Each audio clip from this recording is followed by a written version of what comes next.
आप सभी लोगों ने महाकवि धनंजय का नाम सुना हो। महाकवि धनंजय बहुत विद्वान थे और उनकी एक घटना जिससे आप लोग परिचित होंगे कि जिस समय वो जिनालय में पूजन कर रहे थे और वो पूजन संकल्प पूर्वक करते थे कि जब तक पूजन मैं कर रहा हूँ तब तक मेरा और कोई काम करने का त्याग है, इतने समय तक मैं पूजन करूँगा। और इसी बीच में खबर आई कि आपके पुत्र को सर्प ने डस लिया है। वो पूजा करते रहे, एक दो बार और खबर आई और जब उन्होंने अपनी पूजा नहीं छोड़ी तो पत्नी ने ला करके जिस पुत्र को सर्प ने डसा है, बेहोश पड़ा है, उसको सामने ला करके छोड़ दिया। उन्होंने अपनी पूजा पूर्ण की और उस समय सोचा कि आज भगवान की भक्ति का महात्म्य लोगों को नहीं दिखलाया तो लोगों का भक्ति से विश्वास उठ जाएगा। और उन्होंने बड़े विद्वान थे, वहीं पर भगवान की भक्ति प्रारंभ की, जिसको लोग विशापाहार स्तोत्र के नाम से जानते हैं।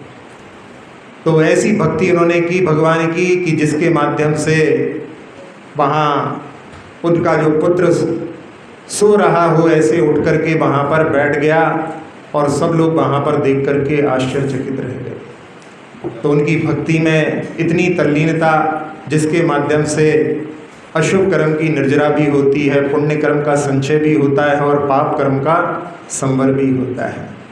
ऐसे विद्वान महाकवि धनंजय की एक रचना और है धनंजय नाममाला, और एक रचना उनकी है द्विसंधान काव्य महाकाव्य, जिसमें उन्होंने एक ही श्लोक में दो दो अर्थ निकाले हैं, एक तीर से दो निशाने। तो उसमें राम की कथा भी है और पांडव की कथा भी है, जहाँ मंगलाचरण में ही मुनि सुकृतनाथ भगवान और नेमिनाथ भगवान को नमस्कार किया है। तो उसमें एक अर्थ में कि उन मुनि सुकृतनाथ भगवान को नमन करता हूँ जो धर्म की नेमी यानी धुरा है, रथ की धुरा है, और दूसरे अर्थ में उन नेमिनाथ भगवान को नमस्कार करता हूँ जिन्होंने मुनियों के उत्तम व्रतों को धारण किया था। ऐसे हर श्लोक में दो दो अर्थ निकलते हैं। तो ऐसे महान विद्वान, उनकी एक और घटना, जहाँ बड़े ज्ञानी थे, राजा के दरबार में उनका सम्मान था। एक विप्र जो कि बड़ा ही गरीब था, इतना गरीब था कि दिन भर जो कमा करके लेकर के जाता था उससे घर का काम चलता था। जिस दिन कुछ नहीं मिलता था लोग जो है घर के उसके पानी पी करके रात गुजारते थे। एक दिन जब वो द्वार पर अपने पहुंचा और अंदर से बच्चों के रोने की आवाज़ आ रही थी और पत्नी कह रही थी कि अभी वो कुछ लाएंगे तो तुमको खिलाऊंगी, अभी मेरे पास कुछ नहीं है, और वो खाली हाथ था। उसके मन में बहुत पीड़ा हुई और उसने सोचा कि मैं जब इनका जो है जीवन संरक्षण नहीं कर सकता तो मुझे जीने का कोई अधिकार नहीं है। और वो द्वार से लौट गया, एक सरोवर के पास जाकर के उसने सोचा कि इसमें छलांग लगा करके अपना जीवन खत्म कर दूं, लेकिन देखा लोग इधर उधर से आ जा रहे हैं तो उसने सोचा कि अभी यहाँ पर विश्राम करता हूँ और जब रात में सुनसान रहेगी तब इसमें डुबकी लगा लूँगा। और वहाँ पर एक पेड़ के पास टिक करके वो वहाँ लेट गया और दिन भर का थका हारा था, बहुत प्रयास तो किया था लेकिन सफलता नहीं मिली थी, तो उसको नींद लग गई। और जब नींद खुली तब तक जो है भोर होने का समय आ रहा था। उसने सोचा भी कोई नहीं दिखाई दे रहा, चलो डुबकी लगा लेता हूँ। और वो आगे बढ़ता है, इसी बीच में एक उसको व्यक्ति वहाँ पर कहता है कि विप्र देवता, ये भेंट स्वीकार करो, आज पर्व का दिन है। तो उसके लिए जो ज्वार के दाने लगे हुए जो सिट्टे होते हैं 3 उसने जो है वहाँ पर उसको पकड़ा दिए।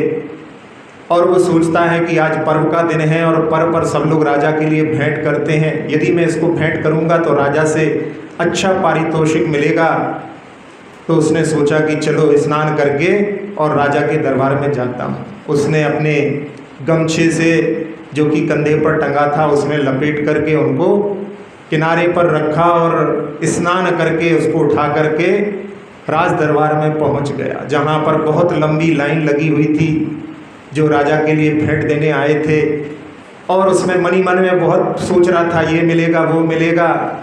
और बढ़ते बढ़ते जब 2-3 लोग बचे, उस समय में वो वहाँ पर अपने जो सिट्टों को लेकर के आया था उनका अनावरण करता है और देख करके भौंचक्का रह जाता है कि वहाँ पर वो जो दिए थे वो नहीं थे।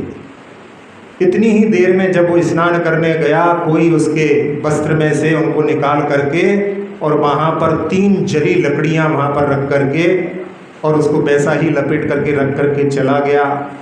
अब उन्होंने सोचा कि अब राजा के लिए यदि मैं जली हुई लकड़ियाँ दूंगा तो राजा रुष्ट होंगे और हो सकता है मुझे मृत्यु दंड दे दें। तो फिर वो सोचता है कि मैं मृत्यु के लिए तो निकला ही था, चलो इसी बहाने से सही, और राजा के सामने जली हुई लकड़ियाँ रख देता है। और जैसे ही राजा पर्व के दिन देखते हैं तो वो रुष्ट हो जाते हैं, और उस समय में वो वहाँ पर क्रोधित होकर के कि इसको तो बहुत कड़ा दंड देना चाहिए। और उसी सभा में महाकवि धनंजय भी विद्यमान थे, और उन्होंने जैसे ही देखा कि इस विप्र ने ये कार्य किया है, जरूरी कोई मजबूरी होगी, तो उसने वहाँ पर सोचा कि मुझे अपने ज्ञान का सदुपयोग करके इसके संकट को दूर करना चाहिए। उन्होंने कहा कि राजन, इसने आपके सामने एक प्रश्न रखा है, आप इसका यदि निराकरण कर दो तो इसका जो है जीवन संवर सकता है, आप इसको कड़ा दंड देने की बात क्यों कर रहे हैं।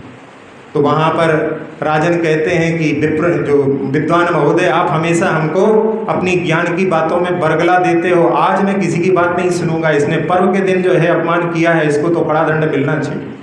उन्होंने कहा महाराज क्षमा करें, थोड़ी सी मेरी प्रार्थना सुने, आप इसके 3 प्रश्नों को सुन लो, इसने जो आपके सामने रखे हैं, इसके माध्यम से आप जो है जरूर प्रसन्न हो जाएंगे, आपका हृदय परिवर्तित हो जाएगा। वो चाहते तो नहीं थे, लेकिन फिर भी कहा ठीक है, जल्दी से बोलो क्या रखा है इसने, क्या कहा है। तो इसने कहा इसने 3 जो हैं आपके सामने जो लकड़ियाँ जली हुई रखी हैं, पहली जली हुई लकड़ी आदिनाथ भगवान का प्रतीक है कि जिन्होंने कर्मों को जला करके और मुक्ति को प्राप्त किया। दूसरी लकड़ी हनुमान का प्रतीक है, जिन्होंने रावण की सोने की लंका को जला दिया था। और तीसरी लकड़ी अर्जुन का प्रतीक है, जिसने खांडव प्रस्थ को जला करके नगरी का निर्माण किया था। और इसने आपके सामने प्रश्न रखा है कि आप मेरी दरिद्रता को जला दो, दरिद्रता को जलाने वाला आज तक कोई नहीं हुआ है।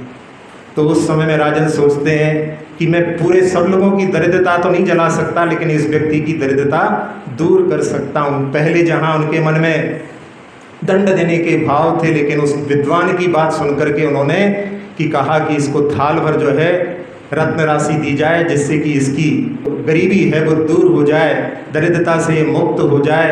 ऐसा उन्होंने कहा तो सारी सभा जो है हर्षित हो गई। तो उन्होंने अपने ज्ञान का जो है सदप्रयोग करके एक व्यक्ति के ऊपर जिसकी की मृत्यु होने वाली थी उसको बचाया। ऐसे महान विद्वान जिनकी रचनाएं भी बड़ी जो है लोगों के लिए प्रेरणा देने वाली हैं। और साथ ही साथ में जो पहला प्रसंग था कि अपन जब भी आराधना करें तो संकल्प पूर्वक कि इतने समय तक जो है हमारा सबका त्याग है, घर से ही निकलते हैं तो अपने का सब त्याग करके केवल जो शरीर पर वस्त्र हैं उसके अलावा सबका त्याग है, ऐसे संकल्प पूर्वक आराधना करने की प्रेरणा भी अपने को उनसे लेना चाहिए।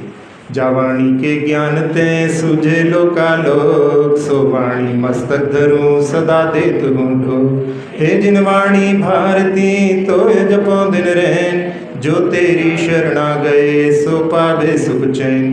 देव भजो अरहंत को गुरु सेवा निर्ग्रहण, दया धर्म पालो सदा यही मोक्ष का धन।